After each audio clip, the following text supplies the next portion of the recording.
Google says its voice numbers are for U.S. residents only. But today, your physical borders don't matter. Whether you're in London, Sydney, or Mumbai, I'll show you how to secure a permanent American phone number that handles calls, texts, and, most importantly, those stubborn U.S.-only verification codes. If you're ready, click the like button. Let's get started. To make this work, you're going to need a few things ready. A premium VPN. I recommend NordVPN because of its specialized servers. A brand new US-based Gmail account created specifically for this process. And a temporary US SMS service. I use smscodes.io, but you'll specifically need their one-time Google Voice verification service, which provides a real mobile number rather than a blocked VoIP number. Next, hide your true location. Google easily detects free VPNs. You need a premium VPN service because they offer obscured servers. These make your VPN traffic look like regular internet traffic. For this, I recommend NordVPN. I've placed a direct link to it in the comments below. When you open your NordVPN, connect to a US East Coast server, like New York.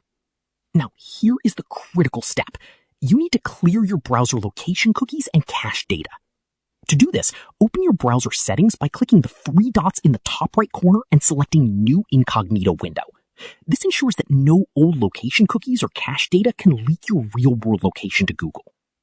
Once cleared, open a new incognito window and verify your location by visiting whatismyip.com to ensure your IP is 100% American. Do not use your primary Google account. Google knows where that account was created. You need to create a brand new US-based Gmail while your VPN is active. During setup, if it asks for a recovery phone number, do not use your local number. Instead, use a temporary US SMS service like smscodes.io or PVA pins. These services provide real mobile numbers, not VoIP, which Google requires for account trust. Once the account is live, you now have a verified US identity in Google's eyes. Now, head to voice.google.com. Search for a number by city. Let's go with New York with code 332 or 646. Once you pick a number, you'll click the Link an Existing US Number prompt. Most people try to use a free app here and they get blocked. You must use a one-time Google Voice verification service. These cost about $2 to $3, but they provide a real US carrier number. If you have any queries or input, comment below and I'll respond. Click this card for a curation of our best video tutorials and check the description below for more. Thanks for watching.